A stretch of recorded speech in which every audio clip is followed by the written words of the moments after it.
Fish sticks weren't always a family favorite. When Gorton's introduced them in 1953, most shoppers were skeptical. Frozen fish? Breaded blocks from a box? It didn't sound like dinner. But smart advertising changed everything. Promoted as quick, clean, and kid-friendly, fish sticks soon won over American households, especially as home freezers became common in the 1960s.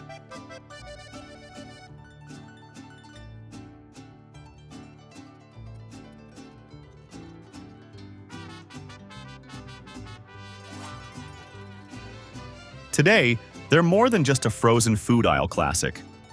For many, they're a taste of childhood dinners, busy school nights, and the crunch that never disappoints.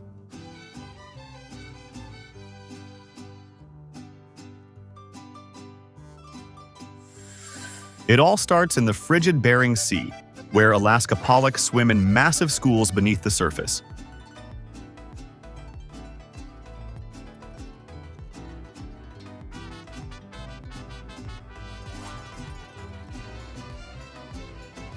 Large trawler ships, equipped with sonar, locate the fish by detecting tiny air bubbles in their swim bladders.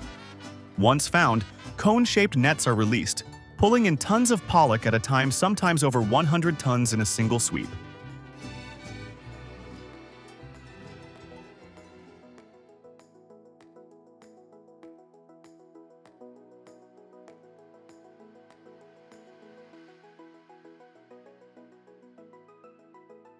The process is tightly controlled to protect fish populations and preserve ocean balance.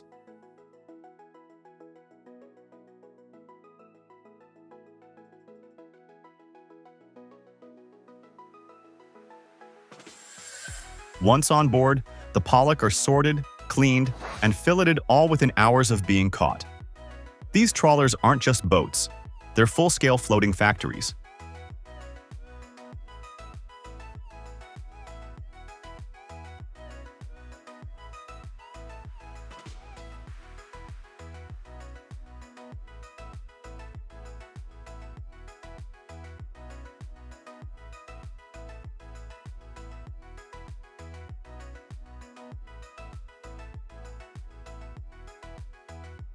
Machines gut and fillet up to 45,000 fish per hour, while conveyor belts carry the meat to flash freezers that drop temperatures to -3 degrees Fahrenheit in minutes.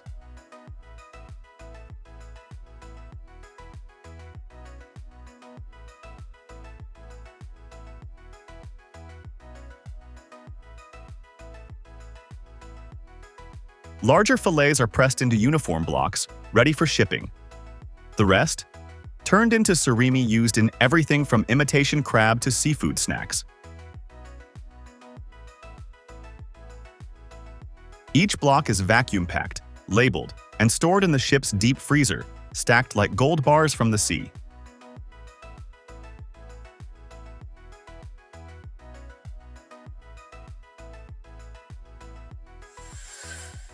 Back at port, the frozen fish blocks are offloaded into refrigerated trucks and shipped straight to processing facilities.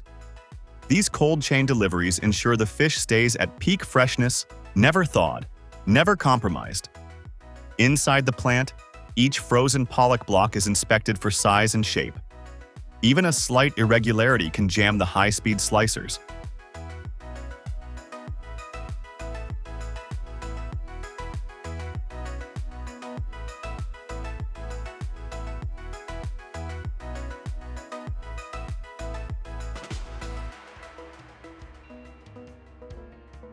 Next, they're dipped in a smooth batter, airbrushed to remove excess, and rolled in crisp breadcrumbs.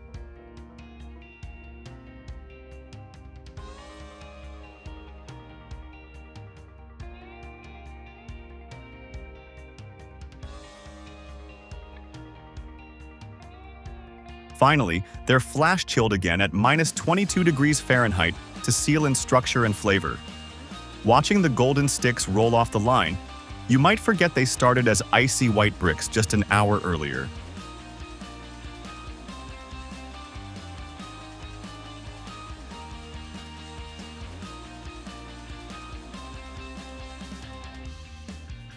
Then comes a quick 30-second fry at 392 degrees Fahrenheit, just enough to lock in the coating while the inside stays frozen.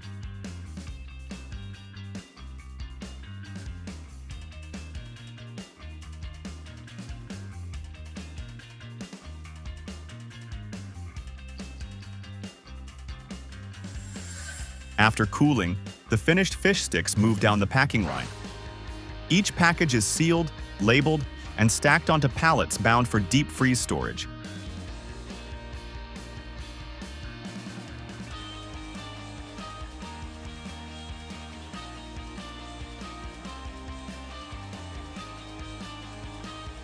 And just like that, the fish stick goes from sea to supermarket, ready to be tossed into a hot oven on a busy weeknight. For many families, it's not just convenience, it's tradition, still wrapped in paper and crumbs. From crispy fish sticks to something a little fluffier,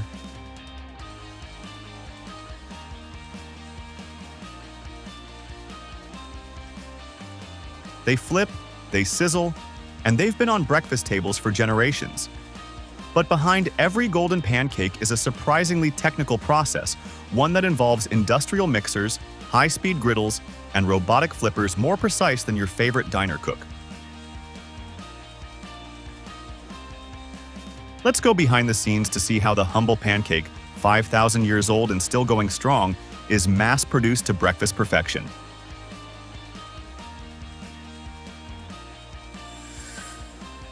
Pancakes have been around for over 5,000 years.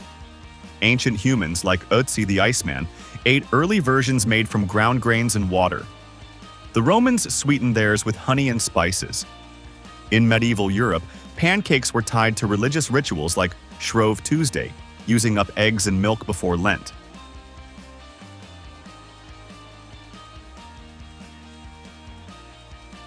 But it was in 18th century America that pancakes truly found their morning identity.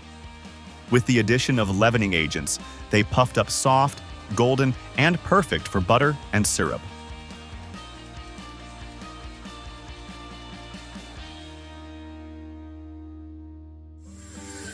The process begins in giant industrial blenders, where dry ingredients like flour, baking powder, salt, and powdered buttermilk are mixed to a fine consistency.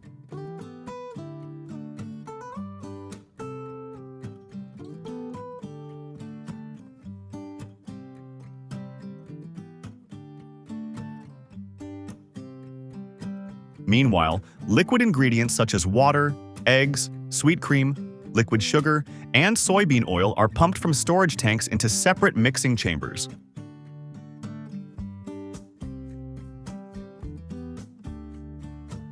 Once combined, the mixture forms a smooth, pourable batter. Consistency is everything too thick, and the pancakes turn out heavy. Too thin, and they'll fall apart on the griddle.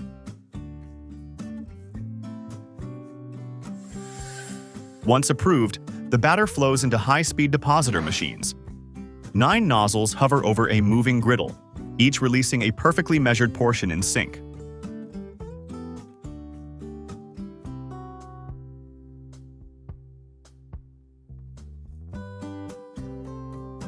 The griddle itself is a moving belt, kept at a constant, carefully controlled temperature.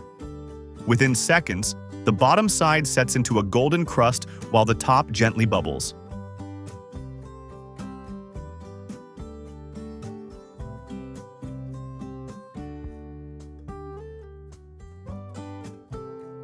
Three parallel lines of batter work simultaneously, producing up to 45,000 pancakes per hour, a mesmerizing dance of precision and heat. After a few seconds on the griddle, it's time to flip. But instead of a spatula-wielding chef, stainless steel paddles do the work timed to the millisecond.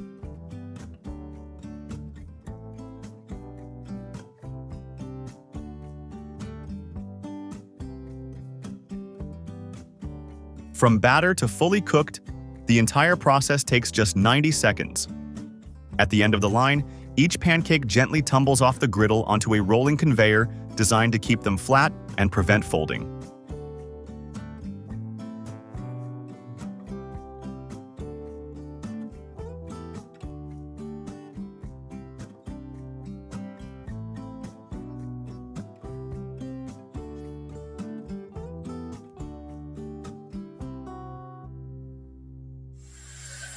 Fresh off the griddle, the pancakes enter a cooling tunnel where ambient air brings their temperature down gradually. This prevents condensation and sogginess during freezing.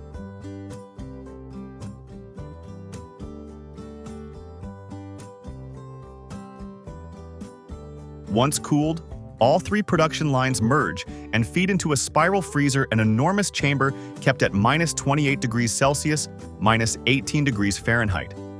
Inside, a constant cold wind flash freezes the pancakes within minutes, locking in moisture, texture, and flavor. They emerge frozen but flawless, round, golden, and neatly stacked.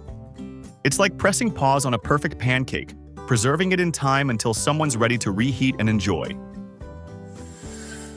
Once frozen, the pancakes glide into the packaging line.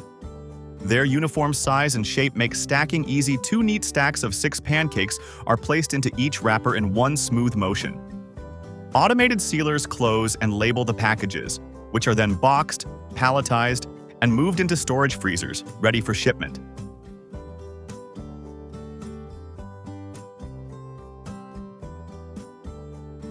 From there, they travel to grocery stores and breakfast tables around the world, quick to reheat, easy to serve, and endlessly familiar.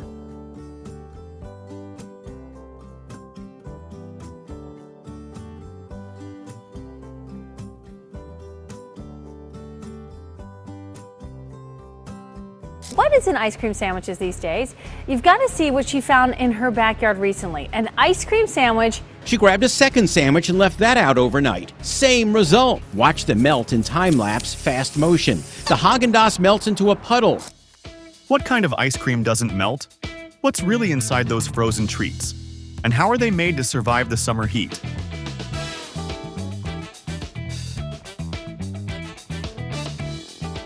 That story set off a wave of questions across the internet.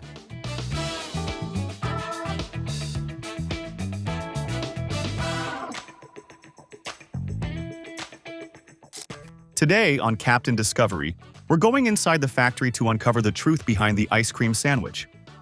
From the secret mix of stabilizers and emulsifiers, to the high-speed machines that churn out hundreds of frozen blocks per minute.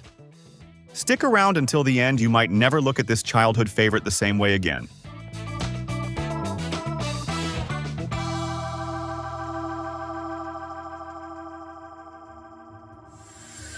Long before popsicles and waffle cones became icons of summer, Hokey Pokeys ruled the streets of New York.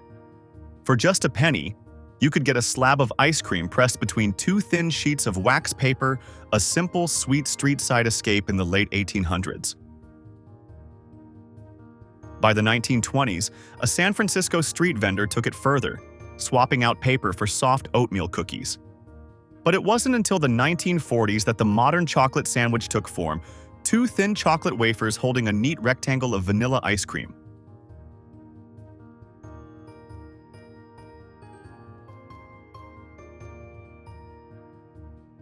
Then came 1982. In the middle of a sweltering New York summer, Chipwich hit the scene. Vanilla ice cream between 2 chocolate chip cookies, rolled in more chocolate chips. Lines formed instantly. It was a sugar rush dressed as a cultural moment. From street cart simplicity to a global icon, the ice cream sandwich isn't just frozen dessert, it's a slice of memory, chilled and tucked neatly between 2 soft layers.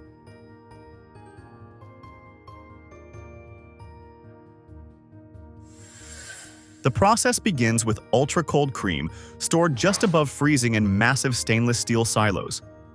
This chilled cream is pumped into a high-speed mixer where it's combined with skim milk powder, stabilizers, and emulsifiers. Next comes sugar and corn syrup, blended until the mix is silky and uniform.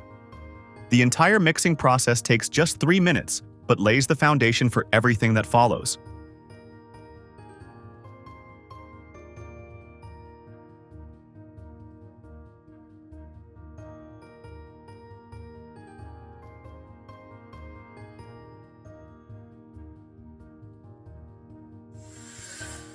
Once mixed, the creamy blend flows into stainless steel pasteurization tanks, where it's heated to 162 degrees Fahrenheit, 72 degrees Celsius, for 30 minutes.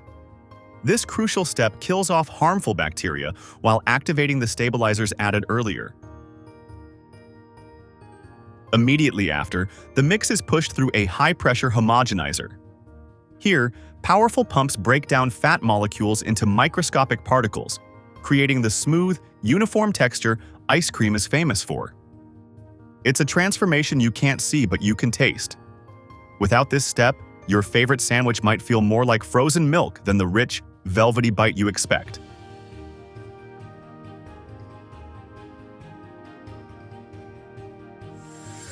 After pasteurization, the mixture is rapidly cooled and transferred to a flavoring tank, where natural vanilla extract is added.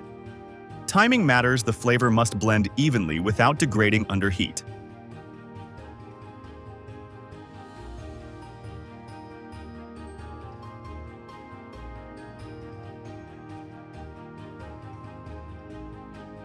Then comes aeration. The mix is whipped at high speed for just 15 seconds. This introduces controlled amounts of air, turning the dense liquid into a soft, scoopable foam. Do you remember your first bite of an ice cream sandwich? Was it at a summer fair, a school lunch, or pulled straight from the freezer on a hot afternoon?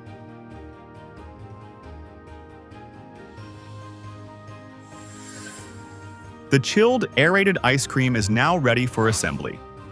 On a fast-moving production line, 2 chocolate-flavored wafers travel side by side toward a central injector.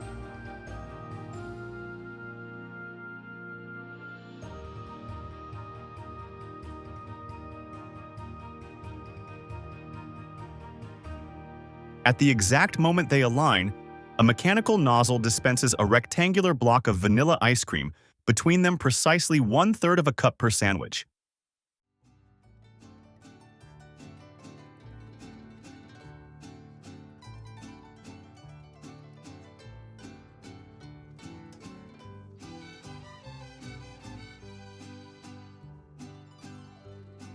The ice cream is shaped to fit snugly, with clean edges and even thickness. Timing is everything. The process runs at 140 sandwiches per minute, and even the slightest misalignment can halt the line.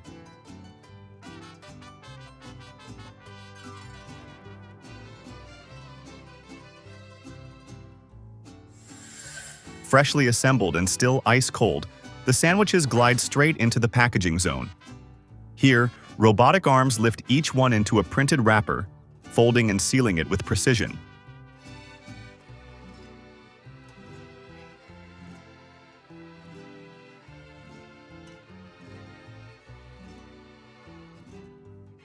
The wrappers are then counted and packed into cartons, each box ready to hit store shelves.